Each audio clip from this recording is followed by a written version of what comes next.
Electroids, welcome back to the channel, and today I didn't really know what to do, but I was watching this person who was doing the Origins Legacy, and this was written by Rosanna TXT. And this is so cute. Like, look at the banner, look at the little circle avatar, and that's so cute. So let's start with the Origins Legacy. Take your Sims back to square one. Empty worlds, limited jobs, and only the resources are the ones they can find or earn. Can your founding families shape a thriving town from scratch?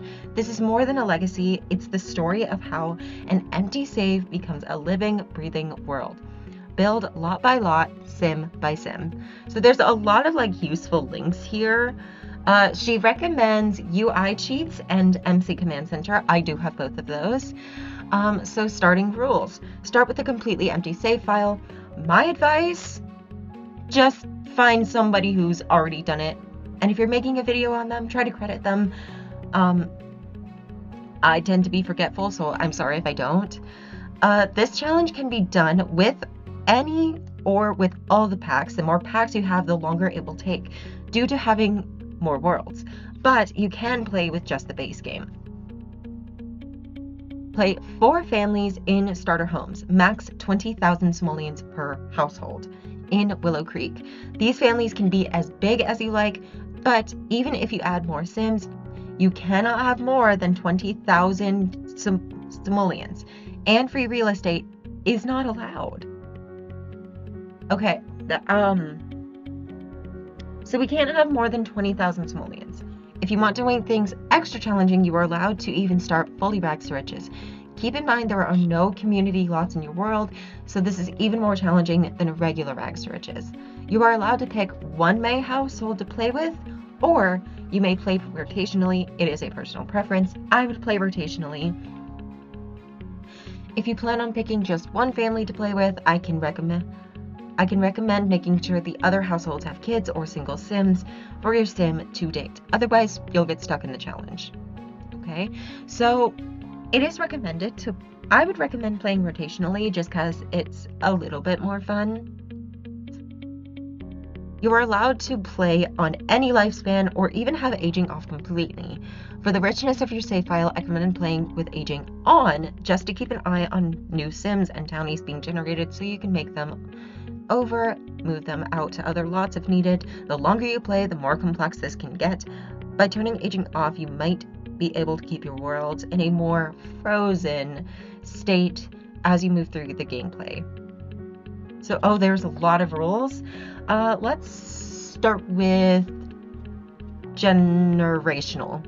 This challenge does not have any generational rules, meaning that you can play with each generation however you want. Something important is that you make sure there are enough sims to populate the world and enough money to build all the buildings in the world. However, to keep some sense of time and milestones, here are a few things you can add to your playthrough. Founders Day. Schedule a holiday in your calendar where you celebrate Founders Day. There's Winter Stop. There's a real restart. Once you move on to your next world, that sim either starts rags to riches or with max 20,000 simoleons. If you don't do this, your sim moving from one world to the next can just take as much money as they have. So there's like a lot of stuff. There's this like stuff. You have like careers like acting, your first 3 builds in Del Sol Valley. Artist, no limitations. Astronaut, a park and a library, so you have to have both. Athletic, you need a gym. Babysitter, no limitations. Barista, 1 cafe or bar. Business, more than 10 families in the first world, so that is a lot. Civil designer, I don't even have that pack. Conservationalist. Criminal, critic, and culinary are no limitations. I don't have diver. Education, 1 sim going to university. That would be incredibly difficult. Engineer. I would actually add to that, saying that your sim has to do education and has to do it from home. Engineer, first build in Brightchester. Entertainment, 1 bar, which would go with like barista, so if you wanted to have entertainment and more. Fashion, your first sim living in San Myshuno. fast food employee, 1 cafe or bar or restaurant. So if you have a bar or a cafe, this is completely fine. Fisherman, no limitations. Freelancer, you need 1 library. Gardener and handy person, no limitations. Landlord, no limitations. I guess that makes sense. Law, your first 3 builds in Brightchester. Law enforcement, lifeguard, and manual laborer is no limitations. Medicine, I'm assuming that's doctor, 1 world is completely done. Military is 2 worlds completely done. I don't know what this is. I don't have this. Politics, 1 family in San Myshuno. I'm guessing that means at least a parent and a child that is the parents. No limitations for a restaurant worker, owner, or retail employee. No limitations for some of this stuff. Science and secret agent, both you have to have at least 1 world completely done. And then shop owner, influencer, small business owner, social media, and tech guru and tech guru, no limitations, so that's good. Undertaker, 1 cemetery. Veterinarian, more than 5 families in your first world. And then no limitations for writer or video game streamer. If you have custom careers through mods, she says you can decide yourself if you want to apply them straight away or if you want to make a list of the ones above. Okay, so let's kind of go with the gameplay rules because this is kind of important. Cheats are allowed, but only for 2 purposes. 1, to simulate the outcome of a dice roll or challenge event. I think we'll get to that. 2, to adjust the household funds when families invest in community builds. Cheats can give extra money, skills, or advantages are not allowed. The goal is realism, not shortcuts. Okay, so here's the thing, population growth. The world grows naturally through marriages, alliances, and children born in-game, but there can be new settlers, which means at the end of every calendar year, I'm guessing that means Sims calendar year, which I would say keep to the 7-day seasons rule so that you're not constantly in a bind. And then new settlers. At the end of every calendar year, you can move in 2 families. Paying for builds, I think this is based on must be fully paid by the Sims. Yep. You can fund builds with a single household or a collaboration between multiple families. So, for example, 1 family might fund the library, another the town hall, community farm. I would suggest keeping a spreadsheet and keeping a treasury. That would kind of be important. Build attribution. When a new lot build, including in the lot name or description which family helped fund it. Oh, so you kind of have to let people know what you did. You kind of have to let people know hey, we were the ones who built this. I imagine our very wealthy Sims would be the ones to build it. Dice of chance. Every 7 days, you need to roll the dice. The event will last for the next 7 days or shorter if specified. See all the dice roll options lower on this page. There's generational rules, there's locked careers, there's mods and CC you're allowed, not money generating mods. She recommends the mods that I said before. And then cemetery requirement. Each world must include a cemetery or a memorial lot. Every Sim who dies in that world should be buried there. If you play with aging on, that is. Ooh, family backstories. Every family, whether founding or newly settled, must have a written backstory. This builds a sense of history and depth across the generations. And then there's dice of chance. Every week, where she kind of goes a little bit more into depth. Every week you roll a dice for a random event. Recommend to add a holiday to your game to not forget this. This event will last for 7 days in your save and will create some random chaos or bliss in your save file. So let's start with this. There's Bountiful Harvest, which basically means all gardening or family yields double this week. Perfect time to stock up or sell produce. You are allowed to grab everything you harvested that week in build mode, so you have double.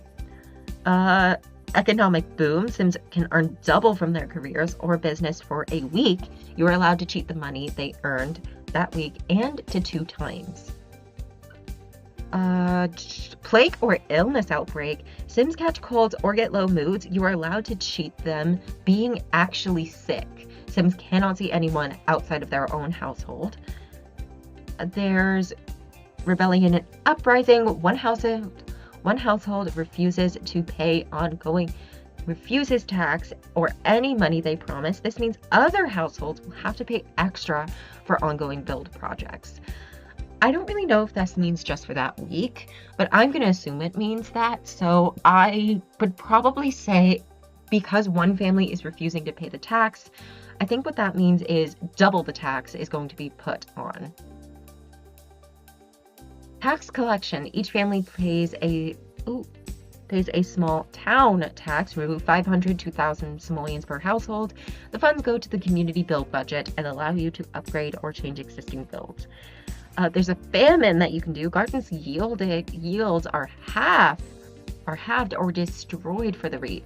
Delete any crops or animal products your Sims gather this week. Okay, so this is like famine. This is we are really struggling kind of thing.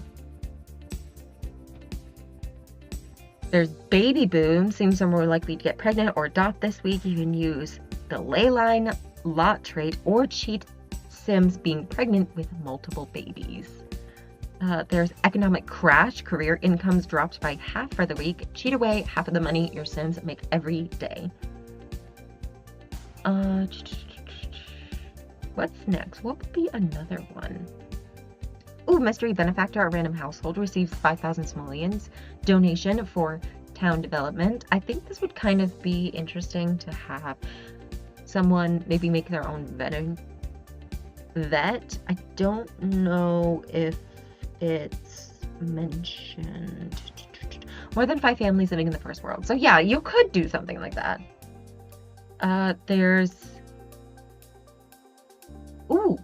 Found a valuable collectible or artifact. Add 5,000 simoleons to the community fund or any build project. This is cool. So yeah, I would definitely check out this save. I don't know if it would be something that I would be interested in. I might have to look into it, but I think it could be something really fun. I think it could be something really interesting, and I'm not really sure how I'd go about this. I think, for me, it would make the most fun if it's a complete rags to riches. Like, anything a Sim wants to earn, they have to earn on their own. And we do, like, maybe a 2 days rule. We stay with the Sim for 2 days, and then they have to build their own life. How do we start?